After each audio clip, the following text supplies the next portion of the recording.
साथियों नमस्कार, जय जय श्री राम। साथियों, उत्तर प्रदेश में विधानसभा उपचुनाव को लेकर के भारतीय जनता पार्टी की बहुप्रतीक्षित सूची आ चुकी है। उम्मीदवारों का ऐलान हो गया है और उम्मीदवारों का ऐलान होने के साथ ही सूची को देख करके जो एक चीज़ स्पष्ट रूप से कही जा सकती है वह यह है कि भाजपा ने लोकसभा चुनाव में उत्तर प्रदेश में हुए अपने निराशाजनक हश्र से सबक लिया है।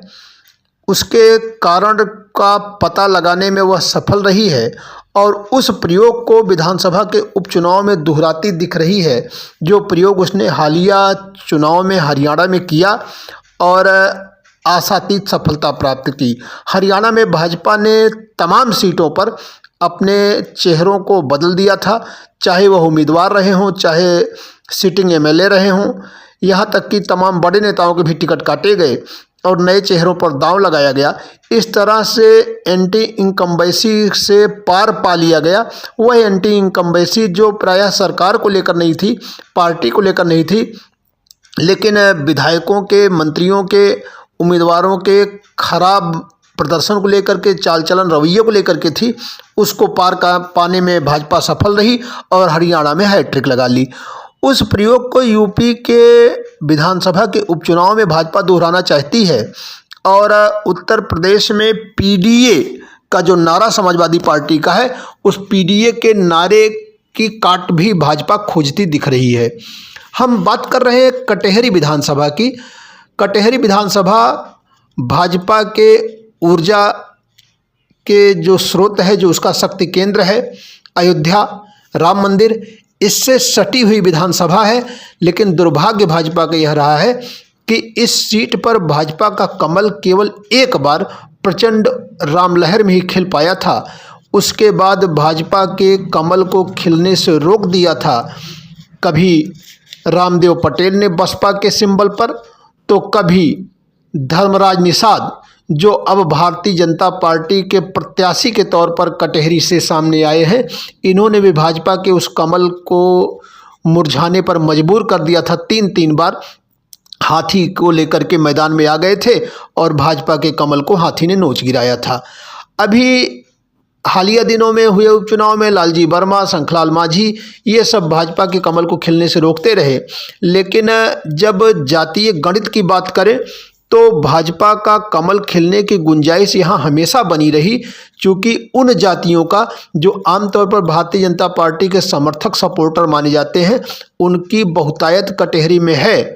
लेकिन पीडीए के नारे के चलते भाजपा को वहाँ मुँह की खानी पड़ रही थी।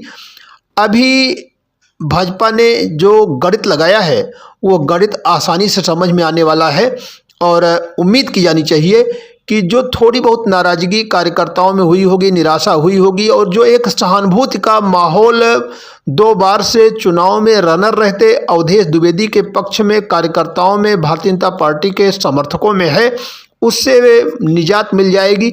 जब बड़े नेता मैदान में उतरेंगे, लोगों को समझाया बुझाया जाएगा, तकनीकी आधार पर लोग सोचेंगे और रणनीतिक आधार पर आगे बढ़ेंगे, तो निश्चित रूप से यह सब 1-2 दिनों की बात होगी और 1-2 दिनों में सब कुछ सहज और सामान्य हो जाएगा और धर्मराज निषाद के लिए सब लोग प्राण प्रण से लगेंगे। ऐसा विश्वास पार्टी नेतृत्व को है और इस पर अविश्वास का कोई कारण भी नहीं है। हम बात करेंगे सिर्फ धर्मराज निषाद की और अवधेश द्विवेदी की। थोड़ी सी तुलना की बात करें तो निश्चित रूप से अवधेश द्विवेदी जनसेवा के मामले में, लोगों के बीच उठने बैठने के मामले में, घुलनशीलता के मामले में, उपलब्धता के मामले में, लोगों के साथ व्यवहार के मामले में, स्वीकार्यता के मामले में, खर्चों में, संपर्क में, एक नेटवर्क बनाने में, एक संतुलन बनाने में, प्रशासन में, जनता में, सत्ता में, संगठन में, सरकार में, उस सब में अद्वितीय कहे जा सकते हैं। कटेहरी विधानसभा में उनका कोई जोड़, कोई सानी नहीं है। लेकिन सिर्फ इन गुणों से अगर चुनाव जीता जा सकता होता तो अवधेश द्विवेदी को 2 बार शायद मुँह की न खानी पड़ती। कहीं न कहीं वह एक फैक्टर है जो अवधेश द्विवेदी का मजबूत फैक्टर है, लेकिन वहीं जातीय गणित में कमज़ोर पड़ जाते हैं। कहीं न कहीं थोड़े से स्वभाव में जो एक स्पष्टवादिता कह लें या कहीं कहीं उसे नीरस व्यावहारिकता भी कार्यकर्ता बताते हैं और नीरस व्यावहारिकता भी उनके आड़े आई। उस तुलना में अगर धर्मराज निषाद की बात करें तो धर्मराज निषाद निश्चित रूप से ज़्यादा सहज हैं, छल छद्म छक्का पंजा से दूर हैं, या यूँ कह लें कि थोड़ा सा शिथिल व्यक्तित्व है उनका। और उस शिथिल व्यक्तित्व का फायदा ये होता है कि वह सर्व स्वीकार्य हो जाते हैं। ऐसा देखने में आया उस समय जब वो कटहरी से विधायक हुआ करते थे या बसपा की सरकार में मत्स्य मंत्री थे, तो इस हिसाब से उनका कोई ऐसा व्यवहार नहीं नज़र आया था, कोई ऐसे कृतित्व नज़र नहीं आया था जिससे बसपा के विधायक मंत्री के तौर पर भी सवर्ण समुदाय बहुसंख्यक रूप में या अधिसंख्यक रूप में उनसे नाराज हुआ हो।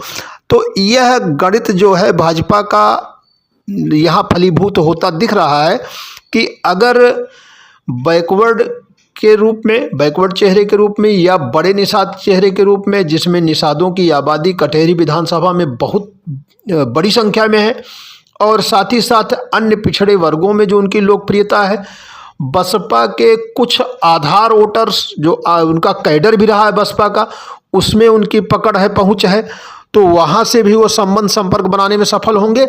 और साथ ही साथ भाजपा का जो कोर वोटर है, जो भाजपा का संगठन है और सत्ता, ये सब मिल करके जब उनके लिए प्रयास करेंगे और जी जान से लगेंगे तो निश्चित रूप से अब की बार कमल खिल सकेगा। और लालजी वर्मा को उन्हीं के हथियार से, लालजी वर्मा को उन्हीं के अस्त्रों से, उन्हीं के पैंतरे से चुनौती देने में भाजपा सफल होगी, इस बात की संभावना बढ़ गई है। हालांकि इस बात की भी संभावना है कि कहीं धर्मराज निषाद को लेकर के जब और लालजी वर्मा के बीच में जब मुकाबले की बात आएगी तो गैर निषाद अन्य पिछड़ी जातियां दोनों में किसे बड़ा मानेंगी और किसके साथ जुटेंगी, इस बात को देखना दिलचस्प होगा।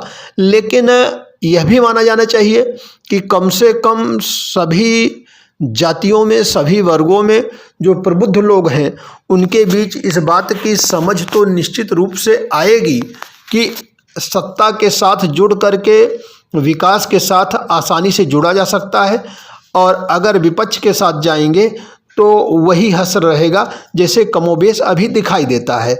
हालांकि कटहरी विधानसभा में जब बात करें जीत हार की गुणा गणित की, तो भाजपा के पक्ष में एक बात यह भी जाती दिख रही है कि लालजी वर्मा को विधानसभा चुनाव में लगभग 7,000 मतों से विजय मिली थी।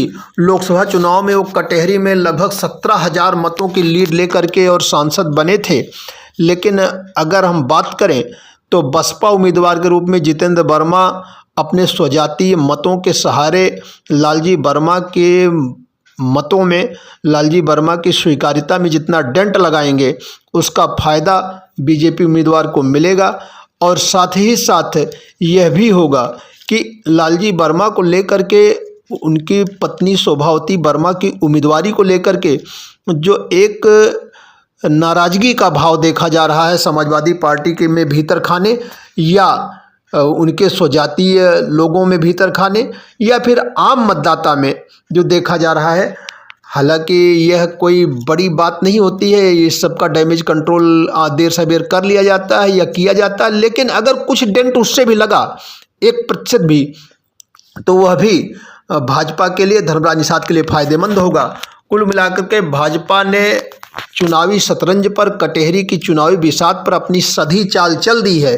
अब मतदाताओं के लिए यह देखना दिलचस्प है कि मतदाता उसकी इस चाल में कितना आते हैं और किस तरह से कमल खिलाने में अपने खाद पानी देते हैं, यह तो चुनाव परिणाम बताएगा। फिलहाल कटहरी का चुनाव बड़ा दिलचस्प होने वाला है क्योंकि स्वयं योगी आदित्यनाथ यहाँ भाजपा उम्मीदवार के रथ हाँकने के लिए प्रस्तुत हैं, तत्पर हैं। तो अब कटहरी की तरफ पूरे देश की निगाहें लगी होंगी, बल्कि देश क्या दुनिया की निगाहें लगी होंगी, और हम सबको भी तब तक का इंतज़ार करना पड़ेगा। और इस रण को देखने के लिए हमारे चैनल को फॉलो करते रहें, लाइक करें, कमेंट करें इस वीडियो को, और चैनल को सब्सक्राइब कर लें। कटहरी का रण हर क्षण आपके सामने संजय बन करके प्रस्तुत करता रहूँगा। जय जय सिया राम।